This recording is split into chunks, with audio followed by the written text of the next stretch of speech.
नमस्कार विद्यार्थी मित्र हो. आज आपण BA द्वितीय वर्ष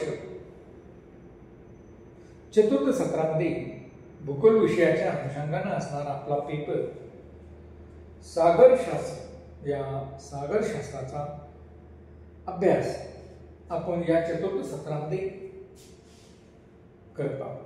मित्र हो, मागील तासामध्ये आपण महासागराचे महत्त्व काय आहे हे बघण्याचा प्रयत्न करत होतो. महासागराचे महत्त्व हवामानाच्या दृष्टिकोनातून कसे आहे, अन्न म्हणून महासागराचे महत्त्व कसे आहे, खनिज संपत्ती म्हणून महासागराचे महत्त्व कसे आहे आणि वाहतूक म्हणून महासागराचे महत्त्व कसे आहे हे आपण अगोदरच्या तासामध्ये या ठिकाणी बघितलेलं आहे. मित्रांनो, आता आपल्याला आजच्या तासामध्ये या महासागराचे अजून काय महत्त्व आहे हे बघायचे आहे. त्यामध्ये पाचवं जे काही महत्त्व आहे ते आहे राहण्याची जागा म्हणून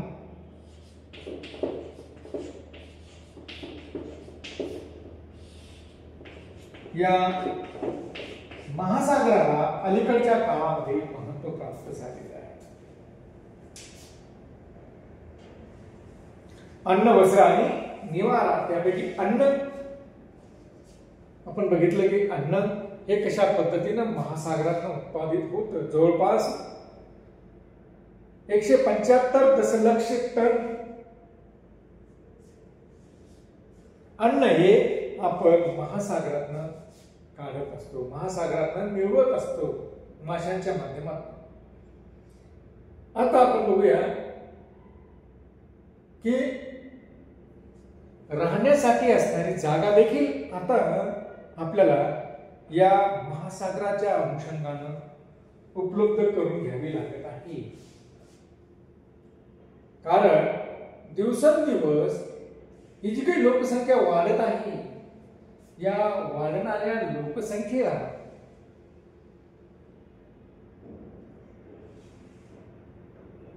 पृथ्वीवर असणाऱ्या उपलब्ध जागापैकी जी काही पृथ्वीच्या पृष्ठभागावर व पृष्ठावर जी काही राहण्यासाठी म्हणून जागा या ठिकाणी आता उपलब्ध राहिलेली नाही. मग अशा वेळेस, कारण लोकसंख्या प्रचंड स्वरूपात वाढलेली आहे आणि लोकसंख्या प्रचंड स्वरूपात वाढल्यामुळे आपण जंगलांच्या माध्यमातून जंगल तोड करून तिथेही निवासाची व्यवस्था केलेली आहे. शेती ज्या ठिकाणी अन्नधान्याचं उत्पादन ज्या ठिकाणी होत होतं त्याही ठिकाणी आपण काय केलेलं आहे की राहण्याची जागा या शेतीला बाजूला सरकून किंवा शेती जागेवर आपण राहण्यासाठी घरं निर्माण केलेली आहे. असं असून देखील अलीकडच्या काळामध्ये राहण्यासाठी योग्य अशा प्रकारची जागा आता मानवाला उपलब्ध होत नाही आणि म्हणून या महासागरामध्ये महासागराला पर्यायी प्रकारची राहण्याची जागा उपलब्ध करून देण्यासाठी आपण या महासागराचा विचार करत आहोत. कारण जी काही मोठमोठाली किनाऱ्यालगत असणारी शहर आहे, त्यामध्ये जपानमध्ये असणारे टोकियो सारखं शहर असेल, भारतातील मुंबई, कलकत्ता किंवा चेन्नई सारखी शहरं असतील, ही जी काही शहरं आहेत मोठमोठाली जगातील, या मोठमोठाल्या शहरांमध्ये औद्योगिकरणामुळे लोकांचा ओढा वाढलेला आहे. लोंढा मोठ्या प्रमाणात हा या शहरांकडे रोजगाराच्या संधी उपलब्ध करून घेण्यासाठी हा मोठ्या प्रमाणात या शहरांकडे येऊ लागलेला आहे. तसंच या शहरातील असणाऱ्या सुविधांचा उपभोग घेण्यासाठी देखील या शहरांकडे मोठ्या प्रमाणात या लोकसंख्येचा लोंढा येत आहे आणि या लोकसंख्येच्या या येणाऱ्या लोकांच्या लोंढ्यांना उपलब्ध राहण्याची जागा उपलब्ध करून देण्यासाठी आता आपण पाहतोय की या शहरांमध्ये समुद्राच्या भागामध्ये कचरा माती टाकून समुद्राचा भाग हा मागे सरकवण्याचा प्रयत्न या ठिकाणी चालू झालेला आहे. आपण पाहतोय की सागर किनारपट्टीच्या प्रदेशामध्ये या शहराच्या जवळ मोठ्या प्रमाणात समुद्र आता समुद्राच्या भागावर अतिक्रमण करून समुद्र मागे करण्याचे काम या ठिकाणी सुरू झालेलं आहे. आणि मग असं करून त्या ठिकाणी मानवाला पर्यायी प्रकारची राहण्याची जागा उपलब्ध करून देण्याचे काम सुरू झालेलं आहे. आपण मुंबई असेल, कोलकाता असेल, चेन्नई असेल, टोकियो असेल किंवा जगातील जी काही मोठमोठाली शहर आहेत या मोठमोठाल्या शहरांमध्ये अशा पद्धतीनं ही पर्यायी स्वरूपाचं मानवासाठी राहण्याची जागा म्हणून आता आपण महासागराचा विचार करताना दिसू लागलेलो आहोत. मग त्या सागर किनारपट्टीच्या प्रदेशात कचऱ्याचं भर टाकून मातीचा भर टाकून सागराचा भाग मागे सरकून अशा प्रकारची जागा आता आपण तयार करू लागलेलो आहोत आणि मानवासाठी निवासाची व्यवस्था मानवासाठी राहण्याची व्यवस्था या ठिकाणी करत आहोत. म्हणजेच मानवाला अलीकडच्या काळामध्ये किंवा पुढील काळामध्ये देखील जगातील वाढणाऱ्या लोकसंख्येसाठी पर्यायी प्रकारची जर राहण्याची जागा शोधायची असेल तर आता मानव हा या महासागराकडे वळलेला आपल्याला दिसून येतो. महासागराचं महत्व देखील एक राहण्याची जागा म्हणून अलीकडच्या काळामध्ये प्राप्त झालेला आपल्याला दिसून येतं. त्यानंतर मित्र हो, पुढचं जे काही आपला की घटक आहे तो आहे पाणी. आपण पाहतो की महासागर म्हटलं की या महासागरामध्ये प्रचंड प्रमाणात पाणी आहे. परंतु हे जे काही पाणी आहे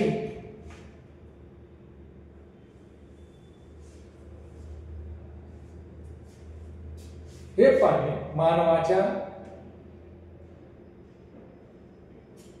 आरोग्याच्या दृष्टिकोनातून पिण्यायोग्य नाही. महासागरातील जे काही पाणी आहे ते मानवाच्या आरोग्याच्या दृष्टिकोनातून पिण्यायोग्य नाही. आणि आपण पाहतो की संपूर्ण पृथ्वीचा जर आपण विचार केला तर संपूर्ण पृथ्वीवर या 100% जर संपूर्ण पृथ्वी आपण जर बघितली तर जवळपास 71% भाग हा या पाण्यानं व्यापलेला आहे. आणि मग या 71% भागावरील असणारं हे पाणी त्यापैकी फक्त 2% पाणी हे गोड्या स्वरूपात आहे आणि त्यामध्ये देखील जवळपास 1% पाणी 1 ते 1.5% पाणी हे बर्फाच्या स्वरूपात आहे. म्हणजे 1 किंवा 1 पेक्षा कमी पाणी हे गोड्या स्वरूपात मानवासाठी पिण्यायोग्य आहे. मग ते तलावामध्ये आहे, नद्यांमध्ये आहे, भूजल जमिनीच्या भूपृष्ठाच्या खाली भूजल पातळी संदर्भामध्ये आहे. म्हणजे अशा पद्धतीने पाणी या ठिकाणी विखुरलेलं आहे. मग हे असणारं पाणी मानवाला जी काही दैनंदिन गरज आहे मानवाची पाणी ही पाण्याची पिण्याची जी काही आरोग्याच्या दृष्टिकोनातून असणारी गरज आहे ही जर भागवायची असेल तर आपण पाहतो की वाढणाऱ्या लोकसंख्येला ही गरज पुरेशी होत नाही. कारण का तर औद्योगिकरणासाठी काही पाणी लागतं. मानवाला अन्नधान्याचं उत्पादन करायचं असेल तर शेतीसाठी देखील मोठ्या प्रमाणात पाण्याची गरज असते आणि त्याचबरोबर पिण्यासाठी सुद्धा पिण्यायोग्य पाण्याची देखील गरज ही मानवाला त्या ठिकाणी असते आणि जगामध्ये फक्त 1% किंवा त्यापेक्षा कमी पाणी हे आपल्याला या ठिकाणी उपलब्ध झालेलं आहे आणि मग त्यावर हे सर्व कार्य मानवाचे चालू असते. आणि मित्रहो, जर अशा पद्धतीने लोकसंख्या जगामध्ये या ठिकाणी वाढत असेल तर मग त्या लोकांना पिण्यासाठी पाणी उपलब्ध करून देणं आवश्यक आहे. मानवाच्या जे काही विविध गरजा आहेत, मग ते कपडे धुण्यासाठी असेल, अंघोळीसाठी असेल किंवा मानवाचे जे काही वेगवेगळ्या प्रकारचे कार्य आहेत त्या कार्यांना पूर्ण करण्यासाठी या पाण्याची गरज असते आणि समुद्रातील असणारं खारं पाणी आपण ते प्रत्यक्ष वापरू शकत नाही.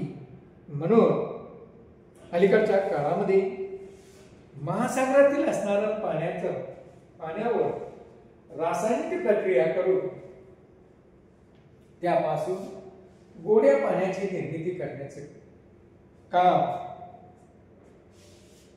या ठिकाणी सुरू झालेलं आहे आणि आपण पाहतोय की खाडी प्रदेशातील देश असतील किंवा सौदी अरेबिया असेल, संयुक्त अरब अमिरात असेल, इराण, इराक किंवा जे काही देश आहेत की ज्या देशामध्ये जे वाळवंटी प्रदेश आहे तिथं पाण्याचं दुर्भिक्ष आहे, अशा प्रदेशामध्ये मोठ्या प्रमाणात या महासागरातील असणाऱ्या पाण्यापासून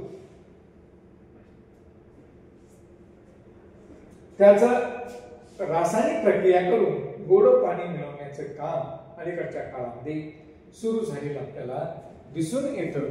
म्हणजेच अलीकडच्या काळामध्ये आपण जर बघितलं तर पिण्यायोग्य पाणी देखील आता आपण या महासागरातून किंवा मानवाच्या जे काही गरजा आहेत दैनंदिन गरजा पूर्ण करण्यासाठी लागणारं पाणी देखील आता आपण या महासागराच्या अनुषंगाने उपलब्ध करून घेत आहोत. म्हणजेच महासागराला पिण्यायोग्य पाण्याच्या दृष्टिकोनातून देखील अलीकडच्या काळामध्ये महत्त्व प्राप्त झालेलं आपल्याला दिसून येतं. त्यानंतर मित्रहो, आपण जर बघितलं तर आपल्याला असं दिसेल की संरक्षण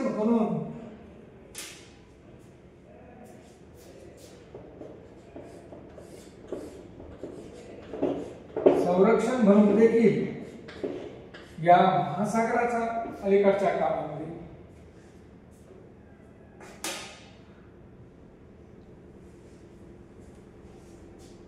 मानवाचे किंवा राष्ट्राचे संरक्षण म्हणून देखील या महासागराला महत्त्व अलीकडच्या काळामध्ये प्राप्त झालेलं आहे. आपण पाहतो की लांबच लांब समुद्र किनाऱ्या असलेल्या देशांना परकीय आक्रमणापासून स्वतःचे रक्षण करण्यासाठी महासागराची चांगल्या प्रकारची माहिती, त्यांच्या असणाऱ्या महासागराची चांगल्या प्रकारची माहिती त्यांना असणे गरजेचं आहे. कारण ते ज्या प्रदेशात राहतात, जर त्यांच्या देशावर जर आक्रमण या महासागराच्या माध्यमातून झालं, महासागरावरून जर झालं, तर स्वतःचं रक्षण करण्यासाठी, स्वतःचं संरक्षण करण्यासाठी त्यांना त्या महासागराची खोली कशी आहे, पाण्याचं तापमान कसं आहे, प्रकाशाची पाण्यातील पारदर्शकता कशी आहे, पाण्यातील आवाजाचा वेग कसा आहे, त्या पाण्याचे हालचालीचे स्वरूप कसे आहे, याबद्दल त्या देशातील असणाऱ्या नाविक दलाला संपूर्ण माहिती असणं गरजेचं आहे. कारण जो काही आक्रमण करणारा देश आहे, त्या आक्रमण करणाऱ्या देशाला निश्चितच याची संपूर्ण माहिती नसणार आहे. मग त्या स्वतःच्या राष्ट्राचा, ज्याला किनारपट्टीचा प्रदेश लाभलेला आहे, त्या राष्ट्राला जर या संपूर्ण बाजूची माहिती असेल त्या महासागरातील असणाऱ्या या विविध अशा घटकांची माहिती असेल तर निश्चित येणारं परकीय आक्रमण आपण सहजपणे थोपवून ठेवू शकतो. ते जे काही नाविक दल आहे ते नाविक दल निश्चित त्या देशाचं सहजतेनं संरक्षण करू शकतं आणि परकीय आक्रमणापासून स्वतःचं देशाचं संरक्षण या महासागरातील असणाऱ्या विविध माहितीच्या आधारे आपण करू शकतो. म्हणजे अशा पद्धतीने जर आपण विचार केला तर मित्रहो, आपल्याला असं दिसेल की या महासागराचा आपण एक संरक्षण दृष्टिकोनातून देखील विचार करू शकतो किंवा संरक्षण दृष्टिकोनातून देखील या महासागराला महत्त्व असलेलं आपल्याला दिसून येतं. तर मित्रहो, या महासागराविषयी आपण जितकं अधिक ज्ञान या ठिकाणी प्राप्त करणार आहोत तितकं अधिक ज्ञानाचा वापर, मग त्या सागर तलरचना कशी आहे, महासागरामध्ये कोणत्या भागात कशा प्रकारचे खनिज पदार्थ आहे, त्यांचे किती प्रमाणात भांडार आहे, या सर्व प्रकारच्या माहितीचा वापर आपण या ठिकाणी करून त्याचं ज्ञानात रूपांतर करून मानवाचं जीवन निश्चित आपण या ठिकाणी सुखकर करू शकतो. म्हणून मित्रो, या महासागराचे महत्त्व मानवाला असणं गरजेचं आहे असंच आपल्याला या ठिकाणी म्हणावं लागतं. धन्यवाद.